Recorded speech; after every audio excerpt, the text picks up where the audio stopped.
Right, if you just come straight from the previous video, welcome back. So it's still the same day. It's day one of getting the Typhoon MG fixed up, ready, back on the road, ready to do the Top Gear inspired Race Against God challenge. If you don't know about it, check out the previous two videos on the channel. We're doing a charity run raising money for Cancer Research UK, and the Top Gear inspired Race Against God. Just a quick, just give you an idea what it is. We're going to be setting off from Land's End in Cornwall on the night of the summer solstice, so it's the shortest night of the year, and we got to race across to Nest Point in Lowestoft before the sun comes back up on that side. Yeah, so it's going to be a good one, but this car has been off the road for 5 years now, and there's quite a few bits I need to get fixed up within the next few weeks and get it MOT'd, back on the road, ready to do the challenge. So today we're going to be kicking off by getting the rear upper suspension arms replaced, because one of them failed on the MOT, which is the reason why the car ended up parked up in the first place. And we'll start getting the rear shocks off, because that's another MOT failure at the time. I've actually got the shocks coming at the moment. The rear suspension arms are already in the boot of the car, so we've got them ready to go. And I think I've ordered some underseal actually, which is going to turn up in the week. So I think I'm going to do a bit of undersealing while these parts are off as well. So let's get to it. Right, I think this is going to end up turning into a bit of a how-to guide on how to change the upper and lower suspension arms and the rear shocks and anything else they end up doing to get these bits done. But we'll see how it goes. But to kick off with, I just need to get the rear of the car nice and high, get really high up so I've got a comfortable amount of space to work under there. As we're going to be working underneath the car, you're going to want it nice and safe and secure on some axle stands. And Deanna kindly popped out just to give me a hand just to get it on there, because once I've got one side lifted up and on the axle stand, trying to make sure that side doesn't pull the axle stand as I lift the opposite side up. So shout out to Deanna for giving me a hand with that. And we're just going to need to get those rear wheels off and go from there. Okay, once you've got the car up in the air, the first thing you're going to need to do is get yourself some plus gas, and you're going to need to apply it to all the bolts that you're going to need to undo to get the rear suspension arms off, especially the inner bolts for the upper arms. So the reason for that is some genius, whoever designed this originally, thought it would be a smart idea for the bolts for the inner connection on the upper arms to go into a captive nut that is on the inside of the rear subframe, and these are prone to seizing, and it can be a nightmare. So if they've seized and you try and undo it and you force it, it can break the captive nut inside the subframe, which means it's just going to keep spinning. It's not going to come out, it's not going to come off.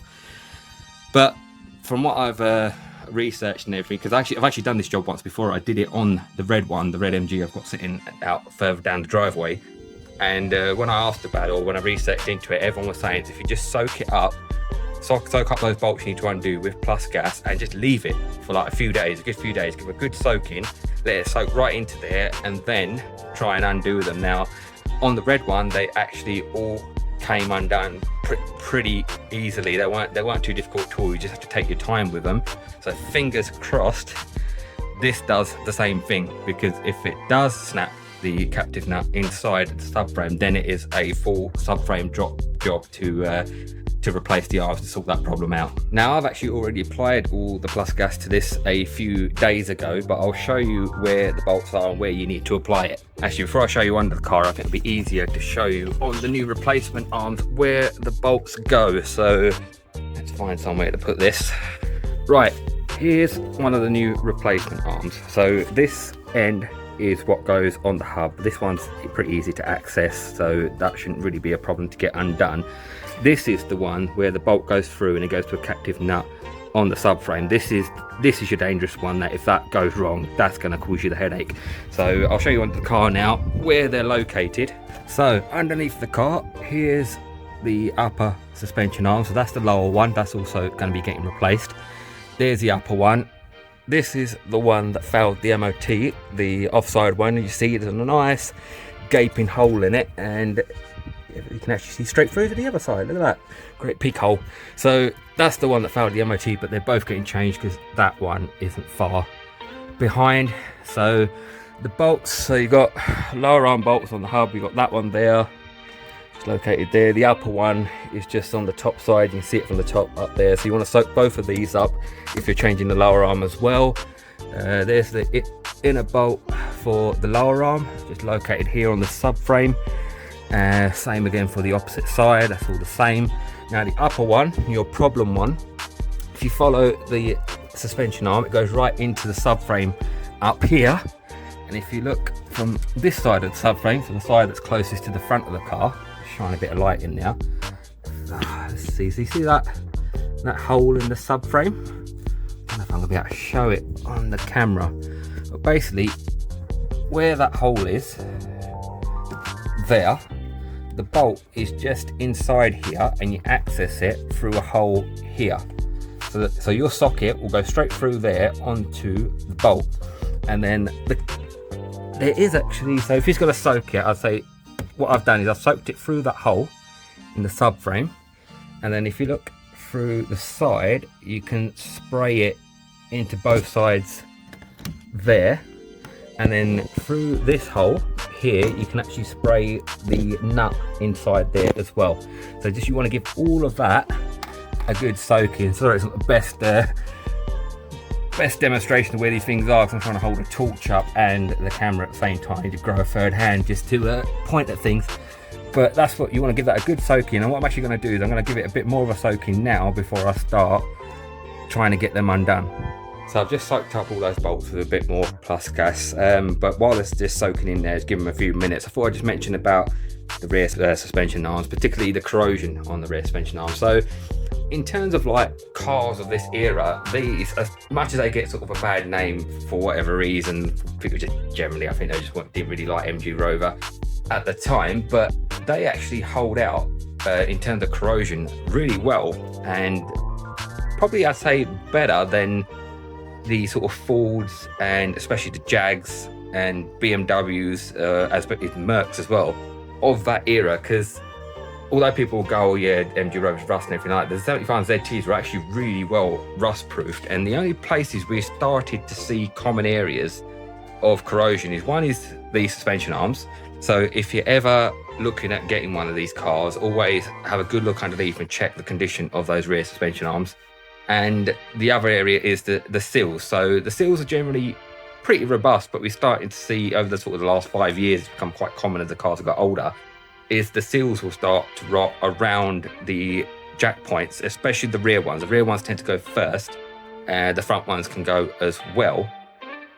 But I mean, unless you find one that spent a lot of time near the coast, because obviously cars that are near the coast with the sea salt and everything like that, they tend to corrode much worse. But the average 75 ZT, they generally don't suffer from like corrosion really badly. I mean, to give you an example, the underside of my wife's Cougar, which is newer, fairly newer than either of my MGs, was in much worse condition underneath. I mean, it wasn't rotting, but it had serious amount of surface corrosion, which I had to all take off and had to underseal and everything like that, which is one for another video that I haven't finished yet, so I've got to post that one up. But these ones actually hold out pretty well. But if you are looking to get one, always check the condition of the seals and the rear suspension arms. Particularly, that's two areas that I'd always have a look at. Oh, worth mentioning, if you're looking at getting the V8 model, then you need to check the condition of the rear subframe, because the rear subframe on those is different to the rest of the models. And I have seen a lot of posts and stuff on the V8 forums and things about the rear subframes on those corroding. So again, if you're gonna buy the V8 model, check the condition of the rear subframe. But to give you an idea of how well the rear arms last, this one that we're changing now is actually done 212,000 miles. So it lasted that long. I mean, it's a 2003 car, so it found the MOT in 2020. So it still, it had a good long run before the rear arms finally went. And it's a similar sort of thing with the red one sitting further down the driveway. So when I changed those, the car was on about 188,000 miles, something like that, and that's a 2005. So it's not like they're fading really prematurely. I mean, the cars, they are getting on a bit now. They've done a lot of miles. They're quite old, so it's kind of expected, really, especially in the UK with road salt in the winter and everything like that. If you're using the cars all year round, that those sort of components are going to now need changing. But they've lasted well, so it's not bad that they need doing now. Oh, and my dad's one, because he's got one of these as well, his one is now past 250,000 miles and is still on the original rear arms and original seals and everything, so you know they can last really well. Right, anyway, enough of that. So let's get back to the job in hand. So I need to start off by cracking open those inner bolts on the upper arms, and let's hope I can get them out without the captive nut spinning.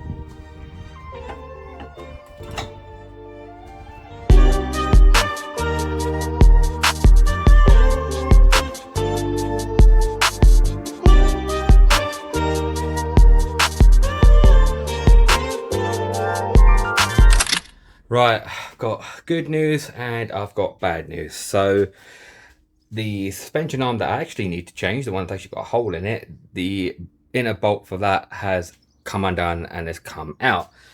The other one, the bloody captive nut has started spinning. So that one, like, it wasn't even being difficult to come out. The bolt was coming undone pretty easily. It was coming out, and then the captive nut just went. So even like using the plus gas and stuff, it doesn't always work. That side must have been more corroded where that captive nut is. So this is a bit of a nightmare now. So I had a quick look online, just a quick search on some forums and things of what people have done that have been in the same situation. One option is to drop the subframe and basically angle grind a big hole in it and like fold open a flap to access the captive nut. But I've just seen another option that somebody else has done, which seemed to have worked, is where the access hole is. There's a very small access hole where you can see that captive nut. If you make a bigger hole there with a hole saw, like a 50mm hole saw, you can then hopefully get hold of the captive nut to get that off, and then we can replace that with, we won't have the access to weld in another captive nut, but we should be able to put in a standard nut in there because we'll have the access to get like a socket or a spanner on that side as well. So gonna give that a go now, see how it goes. The subframe does look quite thick, so it looks like it's going to take a while to cut a hole in there, but luckily I do have some metal hole saws. So just to show you where I'm going to need to make a hole, so this is that little small axis hole you can see through, but the captive nut for the upper arm is actually more sort of over here. So I'm gonna have to use a hole saw, make a hole here. That should then gain the access to get to it. Hopefully now I can find a way of getting hold of the captive nut to get the bolt off, and then we'll have to just put a normal nut at that end. 1 hour later. Right, okay, so I've been able to make a hole in the subframe, and I can actually see the captive nut in there now that's spinning, so I'll show you in a second. Let me just get a better angle. Right, here we go. So that's the captive nut in there. So if you, Deanna, if you just turn that bolt, there, you see the captive nut. So I'll pop up a picture of what it's actually supposed to look like. But the center of the captive nut is actually broken off from the rest of it, so it's just spinning. So the hard part now is I've got to find a way of trying to get hold of that to try and get it undone, or I might have to try and see if I can find a way of cutting that off of there. Right, we'll skip through this bit, but basically I couldn't get anything to actually hold on to it, so I thought I'd try hacking that nut off, which is really awkward because the access is just so limited, but thought we'll give it a go and see if I can get it off that way. Right, as you can see there, I've kind of managed to cut halfway through there, but because of the access is so awkward, I'm gonna have to spin that bolt around and then cut the other half from the opposite side so I can meet it in the middle, because the hacksaw's just hitting everything else now, so I can't cut into there any further than that. But also that's as close as I could cut to the end of the nut. I did need to cut further to the right, but I just can't get the hacksaw in there. The access is just an absolute nightmare. So I'm going to try and cut it off here and then see if I can knock the rest of it off and see if I can do something with it to try and get this bolt out. But I have to wish me luck, because this is turning out to be an absolute nightmare now. I really don't fancy having to drop the whole rear subframe, because that means I'm going to have to drop the whole exhaust as well. It's just going to be so much more work. So this is worth a shot. If it don't work, then I'm going to have to throw in the towel and get the subframe down. I'll see how it goes. So I carried on hacking away at it for ages, but it was just such a nightmare. I just could not cut all the way through the bolt just because of the access. So I resorted to like trying to knock it with like a hammer and screwdriver, see if I can wedge it or kind of break it at all with that, and I just couldn't get anywhere with that either. I tried heat, and I was on it for probably well over an hour until eventually I had a bit of luck.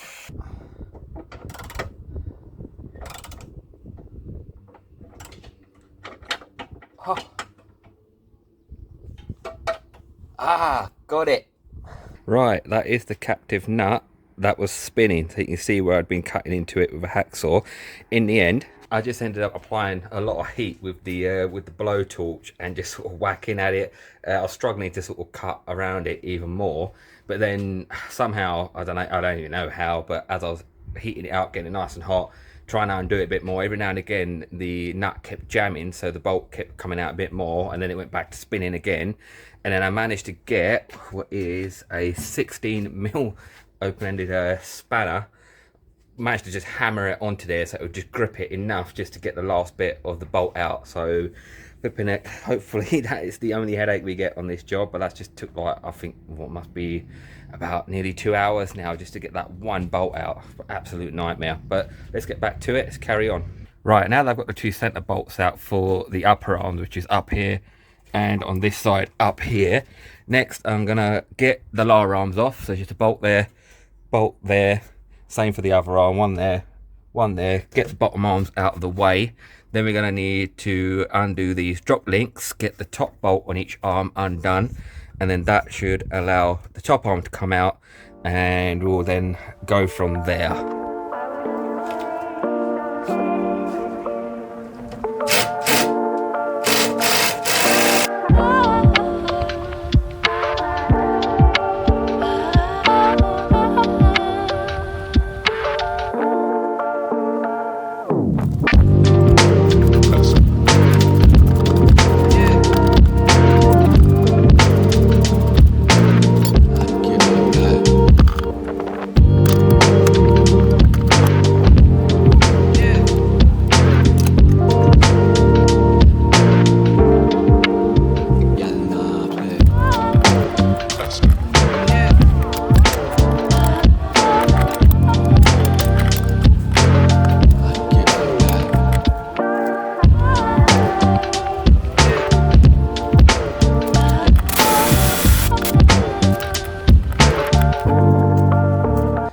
This is absolutely knackering. It's just still baking hot as well today, so Deanna hooked me up with a nice ice cream break, and I'm not the only one having one, because look who else has got an ice cream.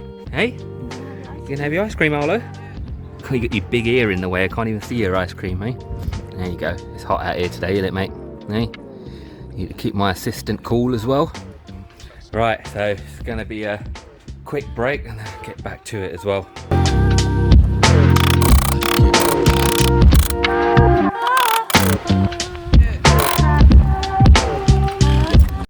Okay, right, the rear arms are finally off. I mean, that did turn out to be quite a bit of a challenge. I mean, every bolt was pretty much difficult to crack open at first, and a lot of them, like at least half the thread, was just difficult trying to get it all undone. I was proper worried about actually rounding off some of the heads on some of the bolts, but luckily everything has come off, even though it was difficult to get it off. So here, I'll show you what state the arms were in. So here's an ear side one. This is the one that was okay, didn't come up on the MOT, and to be fair, it hasn't got any holes in it, but still, you know, if the other side's gone, then this side won't going to be that far behind. But apart from all the rust on it, there's, as far as I can see, there weren't any holes in it yet, but eventually it would have happened. And then here is the offside one that failed the MOT. So this is what you could see on the underside. That's what got marked up on the MOT with the chalk mark there. That's where the hole is. And then on the other side, that hole just went straight through, and basically the whole cup for where the spring goes is just falling apart. I mean, this, I just pushed this in earlier, so you can see it here. Look, it's just all just falling apart. So I mean, they've had a good run. The car's on like, I think 212,000 miles now, and it's like what, 2021, what is it, 2003, so 23 years old now. So they've had a good run. I mean, here's the bottom arms. I mean, they're looking seriously crusty as well, you know, so it was worth me getting new bottom arms, although they're fine to be on the car. They're not got any holes in them, but you know, it'd be worth changing them for new ones. They'll look better as well. And just as a comparison, I'll show you what the new ones look like compared to the old ones. So here's what a new lower arm looks like compared to the old one. So yeah, massive difference there. New one's nice and fresh, so that's going to look good on the car. And here's what a new upper arm looks like compared to the old one. So that's going to look so much better on the car, just nice and fresh underneath. Because in terms of corrosion underneath, the actual body of the car is pretty all right, but most of the corrosion was on those parts, the arms and everything. Subframe actually doesn't look too bad. It's just I'll get some more under seal on it, so that'll look nice and blackened up. And the anti-roll bar just needs a bit of a clean up and a bit blacking up as well, with a bit of a under seal, but the rest of it is actually all right. So once these bits are on, the underside is going to look a lot better. We have, however, ran into a couple of issues. So the first issue is the anti-roll bar drop links for the rear. The boots are split on them, so that will fail an MOT. So I'm going to have to get new ones of these. The other one on the other arm is exactly the same. And the other issue I just noticed while I was under here is the underside of my back plate has decided it doesn't want to exist anymore, which again would just be another MOT failure. So I'm going to have to order new back plates and new drop links. The only issue is it's Saturday now. I was hoping to get all of this done and get at least the back end of the car done over the weekend, but I'm not going to be able to now put the new rear arms on until I've got the new drop links, so which probably ain't going to turn up until, you know, Tuesday at best, really, maybe Wednesday, which is now cutting it close because I've actually booked the MOT in for Thursday. So looks like I'm going to be busy in the evenings when I get back from work. But I think for today now, I'm just going to get the old back plates off. I think we'll move on to doing that. I've also undone the bottom connections for the rear shocks, because I can replace them today because I've got new ones already. So I think we'll get the new shocks in, and then I'll get the old rear back plates off. Again, I'm just going to change both sides because one side was that knackered. I mean, the passenger side one actually looks all right, but I'm just going to change them both. Again, they'll look nice and fresh on there. Again, I can always just keep the passenger side one as a spare. And then I think I'll just clean up the underside while all these components are off, and I can get more access, and I'll get the underside undersealed again. So the undersealing has actually been done before, but it was done quite so many years ago now, so it'd be worth just cleaning it up and just giving it another coat under there anywhere where it's, you know, starting to look a bit tired, to top it up with a bit of underseal. That will get it looking a lot better as well. And then in the week I'll have to get back on this to get the rest of it all put back together. So right, let's carry on. Let's just see how much we can get done today, and I think some of it I might get done tomorrow Sunday, so I've still got that day to get bits done. See how it goes. Right, just to quickly show you how to get the shocks off, just if you're interested. They're pretty simple and easy to get off. So there's just a big bolt that goes through the bottom of here on this side. I've already started loosening it off, that's why that's wobbling. So that just threads through into here. That can be a little bit difficult to crack open, but once it starts undoing, then it's pretty all right. So you just take that out, and then in the boot you'll need to pull the trim out, and then you've got the top nut there with that thread sticking out. If I can get the camera to focus, there we go.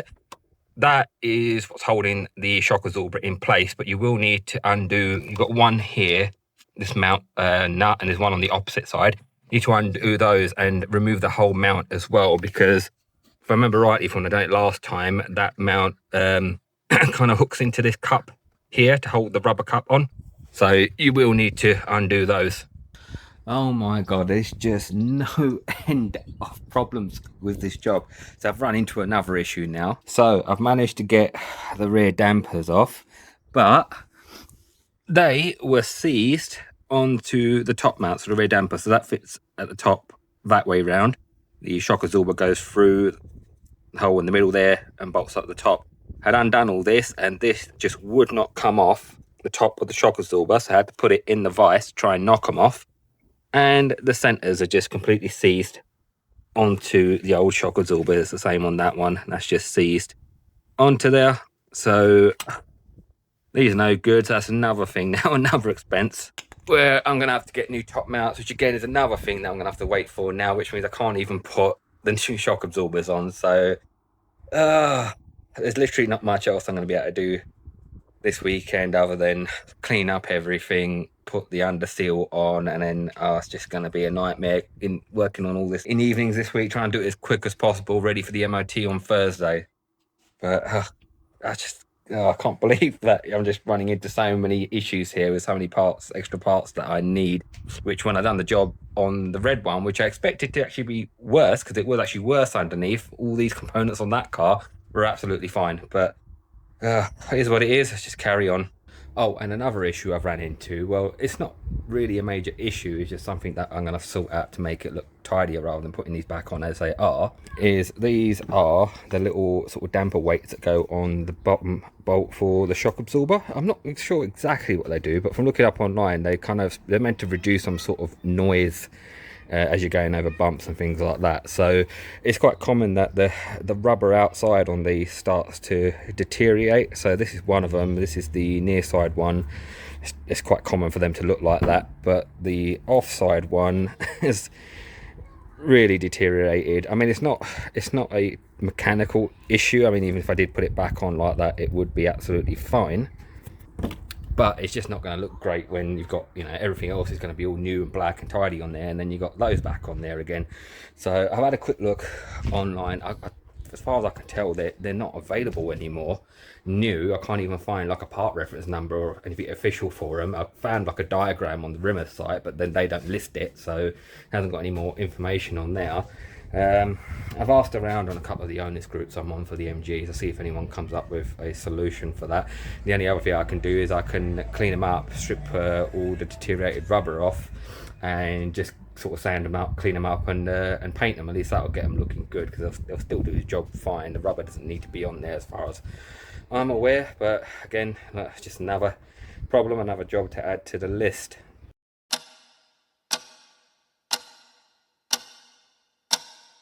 Right, change of plan. So we've just had a day of just finding more issues and actually making progress.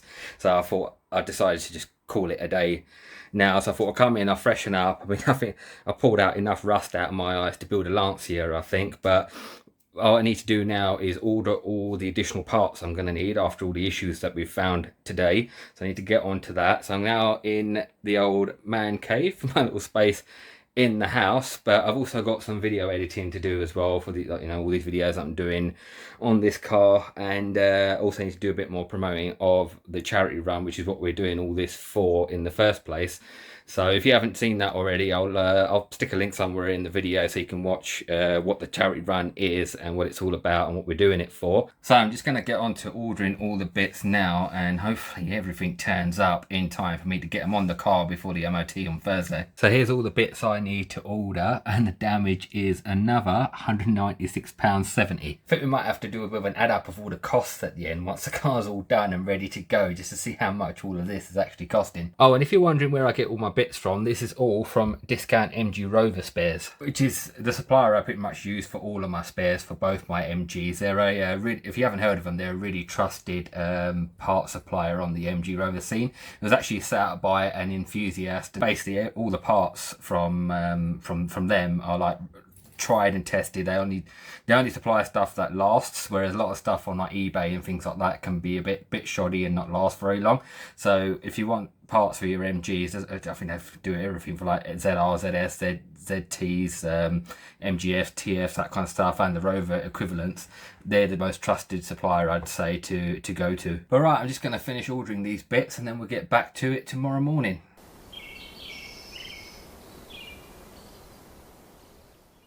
Right, it's now Sunday, so day 2. Let's get straight on to getting these back plates off, ready for when the new ones turn up. Right, gaining access to the rear back plates basically requires full dismantling of the rear hubs.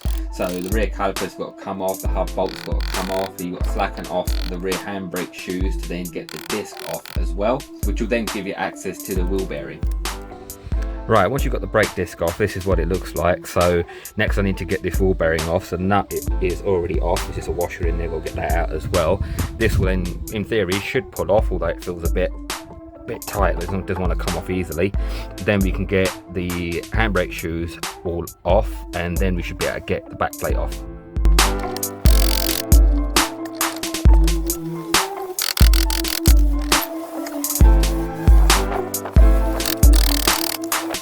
So right, the wheel bearing's off, but of course we ran into another issue. So the bearing's off, but it's kept this part on the hub in here, so now I've got to try and carefully get this off. I did see this happen in somebody else's video, and they conveniently they didn't show how they got it off, but they managed to get this off and put it back in there, and the bearing was okay. So now I've got to find a sort of a witchcraft method of getting that off of there, because it is proper jammed on. Right, this is where I've got to so far. So I've taken the handbrake shoes off just to make it easier to get the access to there. So the handbrake shoes, they just come apart, just come off like that. Just to quickly show you how they do come off, you've got like these two sort of twist locks. You've got one in there, one on this side here. So what you have to do is you just push them in, twist them 90 degrees, and then they'll come out the hole. And then the top half of the handbrake shoes, they just hook together through here. So these little bits hook onto each side of the handbrake shoes, and it's kind of held together with this spring, so that comes apart really easily. Then the bottom half is held together with this, which is also held onto the handbrake cable, which is just here, and then that just hooks onto there like that. So that just unhooks and that gets the shoes off. So now I just need to try and get this bugger off. So I think I'm going to have to just try and heat it up with the blowtorch and see if I can try and find a way of trying to pull that off of there.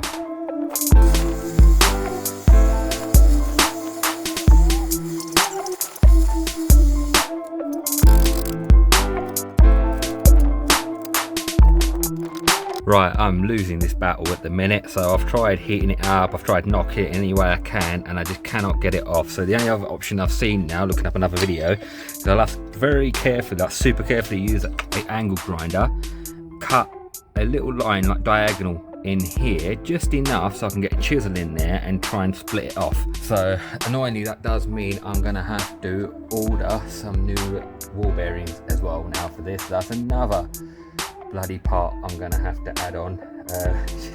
Cops is just sort of spiraling out of control now. I think I'm gonna have to take up a bit of OnlyFans to sort of fund this project, but it's just another one of those things. And I think if I'm gonna put the new wall bearings on it, I think I might just order some new rear ABS sensors as well. The last thing I want is to put it all back together and then find I've got an ABS light on because the sensor's now playing up, and then take it all apart again to get the bloody sensor out, because I don't ever like just pulling out them things, they always break. So I think I'll just get a new ABS sensor at the same time.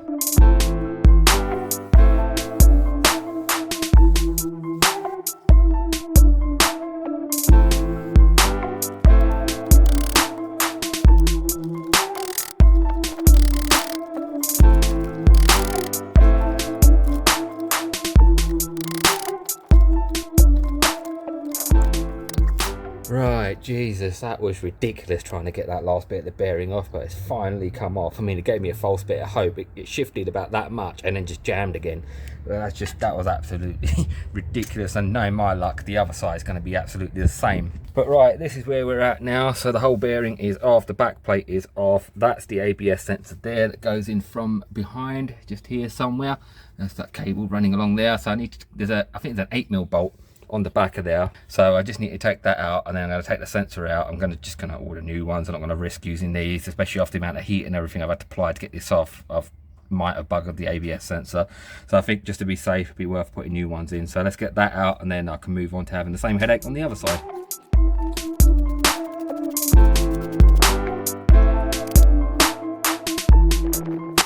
So this is the problem that people normally have when it comes to removing the ABS sensors, because they are just seized in there, and when the wall bearing and everything's still on, you can't access it from the other side. So what normally people resort to is cutting this off here, putting the self-tapper in, which you have to be really careful with, because if you put it in too far, you could damage the magnetic ring on the wall bearing, and then you can try and pull it out that way. I've had this before, this sort of situation. Even then it wouldn't come out, and in the end I had to sort of very carefully drill it all out, which becomes an absolute nightmare. But luckily I've got the wall bearing, the hub and everything off at the minute, so hopefully I could just knock it out from the other side.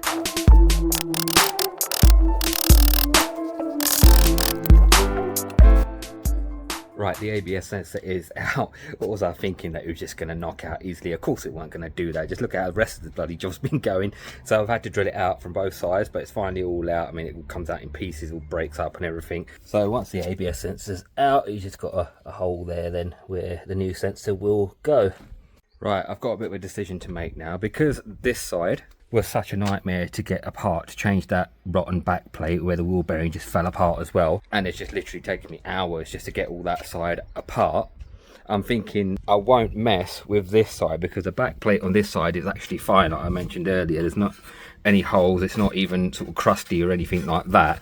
So because of how long the other side took, I'm thinking it's not worth me messing with this side, because really it doesn't need changing, and I just haven't really got the time. You know, if it's going to be just as difficult as the other side was to take apart another 3-4 hours or something like that, I just don't have the time to do it. So I think I'm going to stick with the old saying that if it ain't broke, don't fix it. So we'll just focus on getting the other side done, get the new back plate on, new wheel bearing on, get that side back together, and the passenger side we'll just leave it as it is. The only thing left I can do right now until more parts sort of turn up is to get the underside cleaned up and start applying the underseal. To prep the underside of the car, I just have to thoroughly go over all of it with a wire brush, just to get rid of any sort of loose bits, any bits of rust or any of the old underseal that was flaking off, to give the new underseal the best chance to stick in on there really well.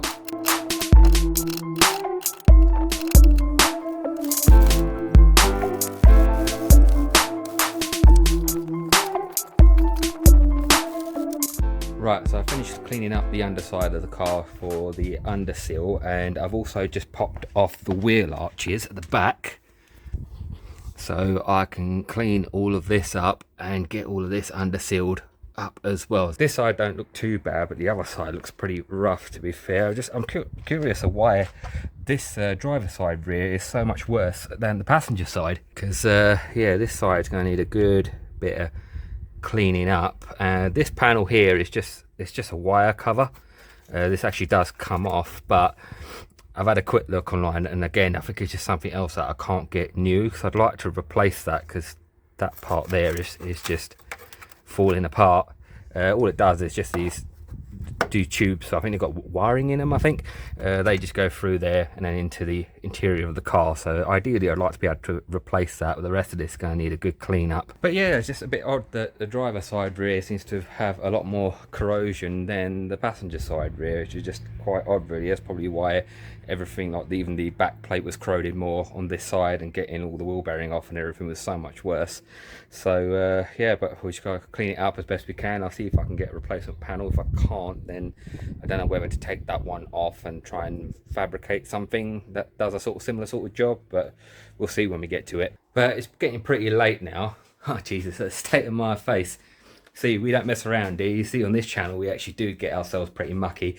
But yeah, it's getting pretty late now. It's, I think it's 7:30 now, and I've still got some bits. I've got more bits to order and things like that, so I think I might just call it a day here, get cleared up. And tomorrow's Monday, so I think after I get back in the evenings I'll have to carry on, just clean up those arches, and I think I'll get the underseal done tomorrow, and then hopefully stuff will turn up on Tuesday, the parts I need, and start rebuilding the back end, getting everything back on there. It's just Tuesday night, Wednesday night. I think it's going to be some long tough ones, trying to get it all done in time for the MOT on Thursday. And if I can't get ready in time, then worst case I'll have to reschedule the MOT. But I really wanted to get it done this week, because then it gives me next week to give the car a good test run for several days before we do eventually start taking it on the trip, because we are taking it to Wales first for a week for our holiday before we take it to Cornwall to start the challenge. But yeah, anyway, I'm gonna call it a day here, and then we'll pick it up from tomorrow. Right, I'm gonna have to hold it there. This is turning out to be a lot longer video than I thought it's going to be, so what I'm going to do is I'm going to split it into 2 parts. So I'm going to call this part 1 here and get this uploaded tonight, and then I'll start working on part 2 over the next few days and hopefully get it uploaded by the end of next week or so. But yeah, this was a huge job, just getting all these bits done. I mean, there's a lot more issues and stress and headaches that we run into yet, which will be in part 2, so it'll be worth checking out. But yeah, this would just turn into a really long video if I just do it all in one. But yeah, if you made it this far, cheers for watching, and yeah, the usual, please do hit that like button if you enjoyed the video, hit the subscribe button, it really helps the channel out. And I'll drop the link as well in the description box below for the charity fundraisers that we're doing all this for.